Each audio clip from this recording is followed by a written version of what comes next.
That depends on how you read Artemis. If you read it as a concept and as a technology path, it's very realistic in a sense that they have smart guys there. So it's really a concept that in principle is supposed to bring men back to the moon, but if you read it as a program to bring man back to the moon by 2024, it's not realistic at all because the program is heavily understaffed, it's under budgeted. So there are quite a number of technological challenges on that way, and to overcome them you just need a lot of tests, you need a lot of engineering, the details, and that just takes, say, the sum of time and manpower, and that's not there in just 5 years.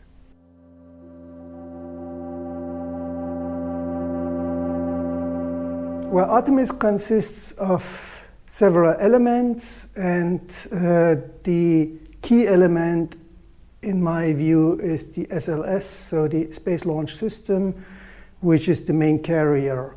There are two versions of the carriers planned, the 1A and 1B version of the SLS that are needed to fulfill the mission, and there is a version of the 1A now being integrated and tested, but there are so many things that can go wrong with just a rocket engine, with the rocket integration, with the rocket testing, that such a huge amount of explosives in a complex environment are very difficult to handle. So I cannot imagine that all tests go smoothly, and the problem is that on NASA side, all planning is always success-oriented, so they don't foresee failures, and there will be some failures.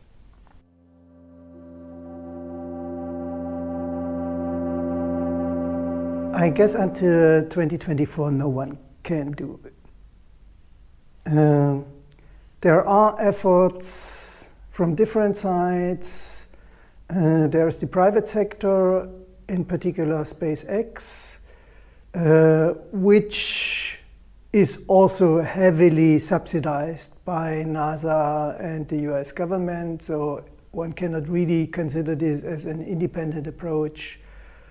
But there is quite a lot of money from private investors, and of course that money is turned into engineers, so that they have plans to go to the moon, and at the moment the leading space nation is clearly China, so, and they have also plans to go to the moon. So there is quite some effort from those two directions to go to the moon, but I would estimate that both may reach the moon by the end of the 2020s, not in 5 years.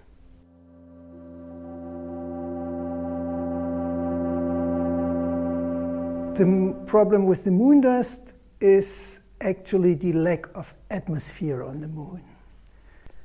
Moon dust was created by a lot of meteorite impacts over the history of the moon, so that may grinded the surface and created some small particles with sharp edges, and with the lack of an atmosphere, that moon dust is typically always charged. Just from the UV radiation of the sun, it gets charged. So you have small particles that carry charges, and if you touch them to some degree, they just stick, and they stick to everything. That's the reason that if you carefully look at pictures from the Apollo astronauts, Their white spacesuits were typically quickly grayish up to blackish, and because it's electrostatically sticking so well to everything, you can't get rid of it. The way you get rid of it is they bring the spacesuits back into the capsule, and there in the atmosphere it's neutralized and drops off, and then goes into the air, and they inhalated it, and that creates some type of silicosis, so this minus disease where the dust kind of scratches the cells in the lung and can create some serious damage there. On top of that, that dust gets into all moving parts, so there is quite some suspicion that, for instance, the second Chinese moon rover got killed basically by the moon dust. There have been several experiments where probably due to the moon dust, just moving parts cannot move anymore. And the solution is to somehow get rid of this moon dust. Here on Earth, you just would wash it up, but of course water is not a solution there, because if you have water in vacuum, it just sublimates, so it goes into water vapor, it doesn't stay liquid. And so there are ideas of electrostatic devices, how to remove it, but it's all not fully solved. What's the best approach? So something has to be invented there that's working.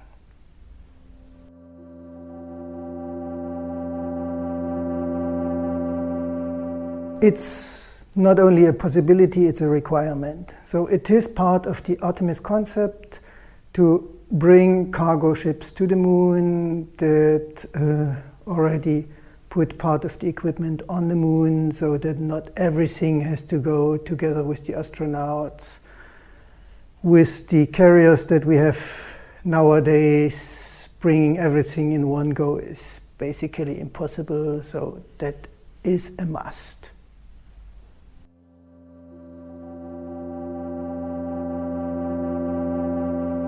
That is like the cargo missions to the moon, just a required intermediate step in the Artemis program. So from the energetic point of view, it makes much more sense to have an orbital station around the moon before going to the moon, so that you, when coming back from the moon, first dock there and have this as a kind of step towards the moon.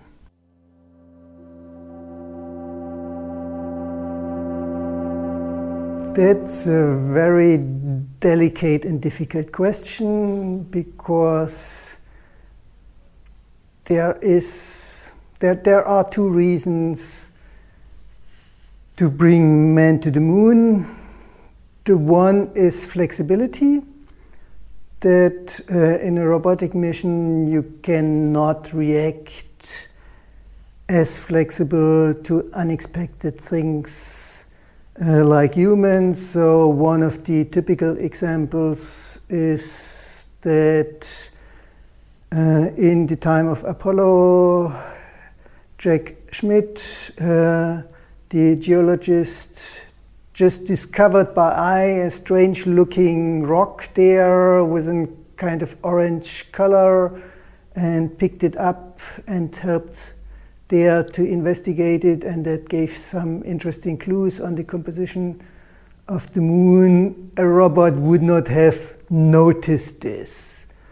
On the other hand, that's now 50 years ago, and by now robots are way more intelligent. One can take wonderful multispectral pictures by nowadays, someone in the control center could have noticed that rock as well from some pictures, so that reason is gone to some degree. The other reason for bringing man to the moon is basically psychology, namely that a man on the moon is still something that is able to unite mankind behind space science, in a sense that this really drives enthusiasm in the population, in the world, to support space science.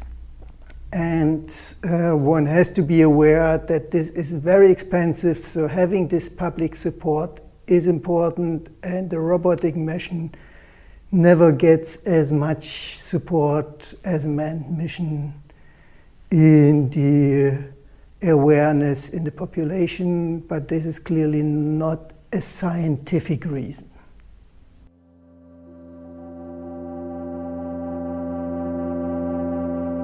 There are two good reasons that it's highly improbable that it was faked. The one is that the Apollo program as such is clearly not faked. We have a lot of evidence that this is real. At the end, the Apollo mission left so much garbage on the moon that we can still see from the orbit that it's clear it has been there. They even locally changed the moon climate, which is measurable by removing so much of the dust so that the black soil came closer to the surface, so that there was some warming in the regions where they landed, so that we know that the Apollo program as such was on the moon. The other reason is it's a huge program with thousands of engineers, not only those working on the American side, for instance, in the communication to the moon, the Parkes telescope in Australia was involved. There were people from many nations involved in one or the other way. And if it was fake, that all of them shut up even 50 years later is so improbable that it's really not believable.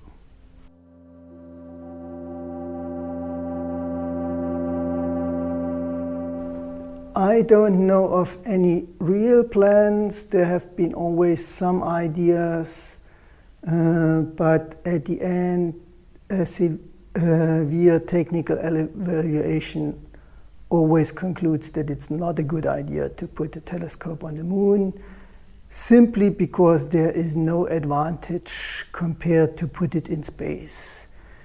The reason for putting a telescope on the moon is typically just human thinking, that you think under gravity things are more easy to set up, but for whatever practical reason you can think of, this gravity doesn't really help. So because you have to put the telescope into space anyway, you should keep it in space, because it's way more easy to handle in orbit.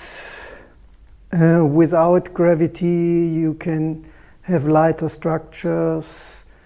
And on the moon, the surface conditions are terrible in terms of the temperature. So having a telescope that can work over a temperature range of 200 degrees is really hard. So it does not make any sense to bring a telescope to the moon.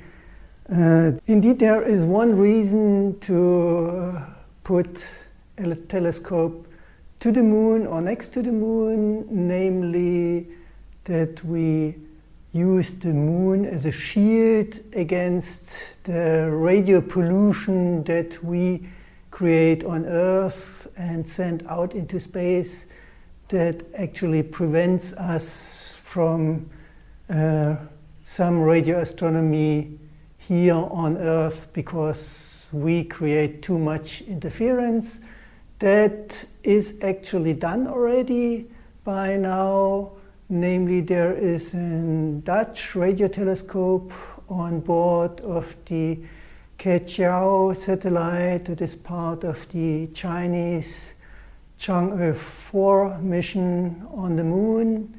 That satellite is in an orbit around the backside of the moon, but at the end it only from time to time enters the shadow of the moon, so that then the Earth is blocked and it is in a radio quiet environment, and then it really can do some radio astronomy that's not possible in another space.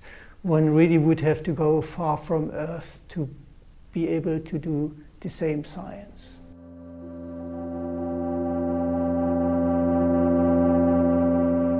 Not that I'm aware of, and it does not make sense either.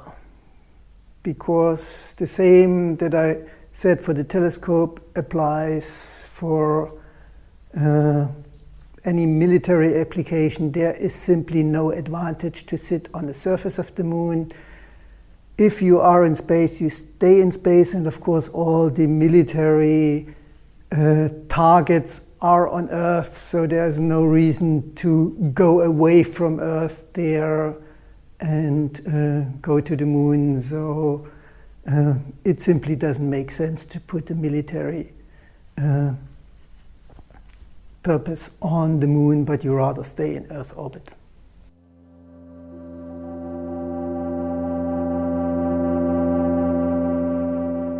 This is a very difficult question, which is the topic of a current debate.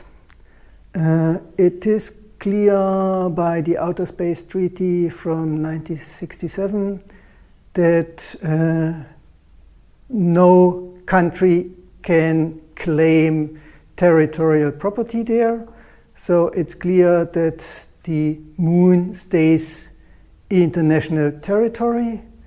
But the debate is whether this allows for private exploitation. There are two different opinions. There is the US opinion that says, well, it's not US territory, but you still can exploit it. So we grant rights for mining, for instance, on the moon. There, ESA, so the EU, basically followed the US without further comment. On the other side, there is the Russian idea that any exploitation should be internationally coordinated and governed. So there is no way for the US to grant those rights. At the moment, there are no real plans yet for this private exploitation, but this question should be solved within the next 10 years to have some clarity. So the answer is not clear. So there are actually, by now, space lawyers trying to find a solution.